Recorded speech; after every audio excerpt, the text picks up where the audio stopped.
Hey guys, welcome out to a special Game Heroes edition with our friend Lindsay, who is in town. Actually working on got a reward for a documentary. That's pretty awesome. You won... I won Best Documentary at the USA Film Festival. Well, congrats. Thank you. This has nothing to do with documentaries. Nothing. It has everything to do with gaming. What we're going to talk about today, these guys don't know, surprise edition. Surprise. We're going to talk about whether or not casual gaming is worth it. The minute that you spend, is it more worth it than taking the time for a long-form game?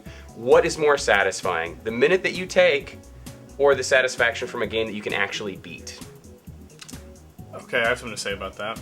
Casual gaming is totally appropriate if you are taking a crap, waiting in the doctor's office, or doing something else that is just wasting time. Like literally you have to sit and do something, and you can just be like, instead of reading a magazine, I'm gonna play Cartoon Wars 2. Well, I think you're leaving out the very important social dynamic, which is like for a game like Scrabble Online, which is also like, well, maybe you're wasting time, but you're also beating your friend and getting your smug sense of superiority out there. So like most casual games I do on my iPhone 4. It's pronounced iPhone. Thank you, Apple. Would be with someone else, and usually either talking or chatting at the same time. So that feels worth it just for the social dynamic. It builds bonds. That is true. What do you think? For me, it's puzzles. I like puzzle games. I like keeping my brain up, you know. Otherwise, it goes down, and I become old and stupid.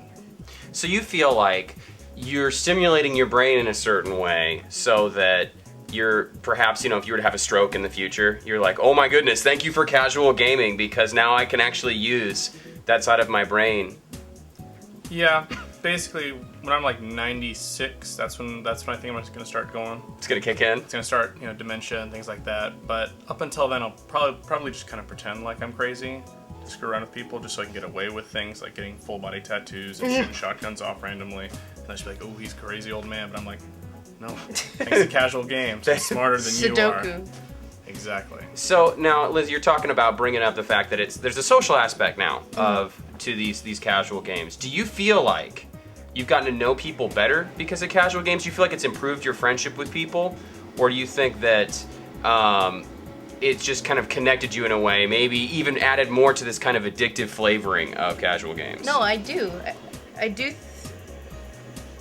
That's right. The plumbing is really bad in this house. I do think it does improve games because of the sort of non-committal nature of social networking right now. Like you can't be friends with someone, you can't ask for someone's phone number. It's like you kind of have to do it through Facebook. But then you can like challenge people to Scrabble on Facebook and thereby get to know them better. So it's in a way it kind of serves as an excuse to, you know, deepen friendships, and that is kind of sad, but that is kind of the world we live in now, you know, where you can't just straight up hang out. Oh no, we have to go through avenues like Facebook and Twitter and, you know, be carefully non-committal. Now, the question is you bring up a good point about like improving relationships with people, but then again, you know, what is the avenues nowadays to meet people? Like, the fact is that, I mean, at least when I'm playing casual games, it's only with people that I already know. Yeah. So a lot of times, like, unless I'm on Facebook, which is slightly more inclusive, it can be somewhat cliquish. So it's like, oh, you don't, it's like South Park, you know? Oh, you don't have the latest Chimpokomon Lambtron toy. You know, it's like... That was a really good impression. Oh, you know. Lambtron is sad because there are so few Lambtrons left in the world. But you know what I'm saying, though? I mean, we even just talking about, before we were sitting down here to talk, we're talking about cliques and how easy it is for different groups to kind of split off and do their own thing. And I'm wondering if casual gaming kind of enhances that because, you know, you're playing with your friends. It's not really encouraging strangers, and most of the time the stranger is what you imagine, that kind of creepy, naked 40-year-old person. Yeah. Most of the time it is if you play like Photo Swap. Yeah. But I'd like to bring up something else, though. I know about 6 months ago we downloaded the Monopoly app for your iPhone, which you have to play in like a wireless environment, and we all sat around, played Monopoly, and it was fun. It was fun because there's animations and music and everything, and it does the math for you. But the problem is you lose that old nostalgia feel of playing on an original board, feeling it in your hands. My worry is all gaming going to be like that, especially with like things like Connect and all the video gaming you can do right now across the different people. It is cool in the respect, like, for instance, we can play with people across the world. But if you want to play with a family member, you're losing that personal feel, in my opinion. Now, this next little question might be kind of out of your realm, but maybe you can feel free to participate and chime in if you want. But in the same line of casual gaming, connected gaming, iPhone gaming, smartphone gaming, as it were, do you feel like, we oftentimes go back and remark on how much we love going to the arcade. And the arcade was the thing. It was the social spot. Now, are we better off now for these kind of games? It's such an amazing amount of, connectivity, or are we really more segmented off because are we more isolated now or more connected now than we ever were? We can play with, like, our brother who's over in Japan, but then if we go to the arcade, do you guys think that was a more profitable experience, even though I know that we look back on those days really fondly and kind of lament the fact that arcades are gone now? I don't know, I think you get sort of connection fatigue, if that makes sense. Because whereas I think friendships and relationships kind of naturally would fade away, now with the advent of Facebook, you're friends with these people that you wouldn't be friends with otherwise. So on that level, you might be playing games with them and like Scrabble or Literati, or obviously you can see what I do, where my bias falls.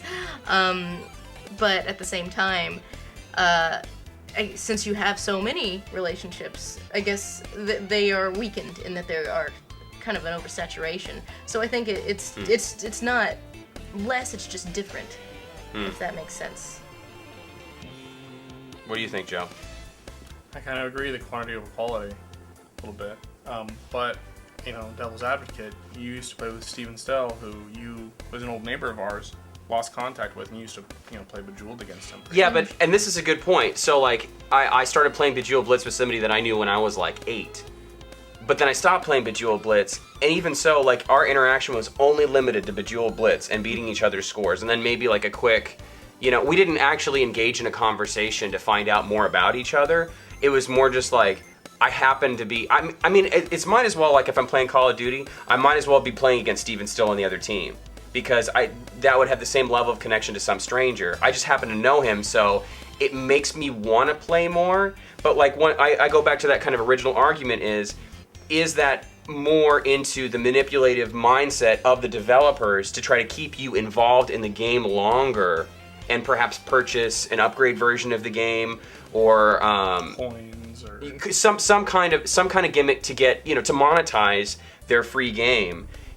My thought is, and I know a lot of people, just, think about it for a second before you start typing away furiously because you're so angry at what I have to say. It's just trolling. Flame shield. Think about when you play these games, because when I said I gave up, let it be known, I gave up Bejeweled Blitz about 1.5 years ago. I played it before anybody else played it around here, and they made fun of me all the time for playing it. And then finally they started playing it, and then it, like, just the pendulum just totally, swung in the other direction. The scales shifted, as it were. But my thought is as I start to play these games, and I enjoy them too, but do I really get a satisfaction out of them in the long term? Or am I being manipulated into continuing to engage in these games instead of reading a book, instead of watching a movie or a documentary that I've never seen before, instead of going out with my friends for some outdoor activity? I love video games as much as the next person, but is casual gaming kind of killing the gamer psyche with inundating them with, kind of quick games and light interactions with people? I think the light interactions are a symptom, or rather, it's just all interactions are light on the internet. I think the game is just sort of incidental to that. Like, if it's not gaming, it'll be something else. Twitter, Facebook, stuff like that. But I think, for my part, I almost universally play with people that are not geographically near me anyway. So this is an interaction that I probably wouldn't have. Like, it's been kind of a lot lately because I was just in Chicago with Handsome Tom and 8-Bit Miggy and others, and part of the way we have been keeping in touch is with Scrabble on Facebook.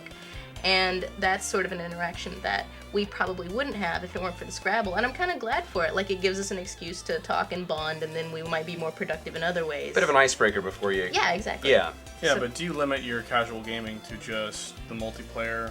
Like, Yeah, like my casual gaming is usually a means to an end, if that makes sense. It's more like a, you know, it's a means of social networking, and I think that is why these sort of things are. What is it, marketed towards women? Well, We like our means to an end. Well, you know, I mean, women are, I think, inherently love puzzle games. For whatever reason, they love puzzle games. Women like Tetris as much as Brental Floss likes to talk about it. It's true. They do. It's one of the favorite games. And my wife loves casual games like Peggle and stuff like that. There's some satisfaction that she gets out of it, and some kind of psychological truism. You know, people can say what they want to say about it, but, you know, that's just my observation. But, yeah, you combine that with the social aspect, you know, the networking aspect. And I my only concern is like, in the end, where are we headed? You know, where are we headed with all of it? You know, are we being marketed towards, or are we really deriving a decent amount of enjoyment / satisfaction in the relationships we have that we get out of these games? I don't think you're going to have a lot of satisfaction unless it's an endurance game. I mean, for me personally, unless I've sat down and I've spent a lot of time in a game with some huge objective to overcome, I'm not going to get a lot of satisfaction. Now, if I beat Chris Delp's score in Bejeweled, I'm going to feel pretty good for a week. That's about it. Because then it's gone after but- that. Well, there's that, because like with me and my Scrabble playing, you have these smug bastards that are like, I could drop names. People that do work on that guy with the glasses that are like, I will destroy you at Scrabble, and then it becomes a battle of wills. Right. And there is satisfaction when you beat those smug bastards. Todd in the shadows. But he beat me, so it's very back and forth. That's what happens. Well, it's been very interesting, guys. I've been having this stuff in my brain for a while. I wanted to pick you guys' brains about it. And anybody else want to weigh in? Feel free to comment down below and let us know what you think about whether or not casual gaming is killing gamers. Thanks a lot. Thanks for having me. Mm-hmm.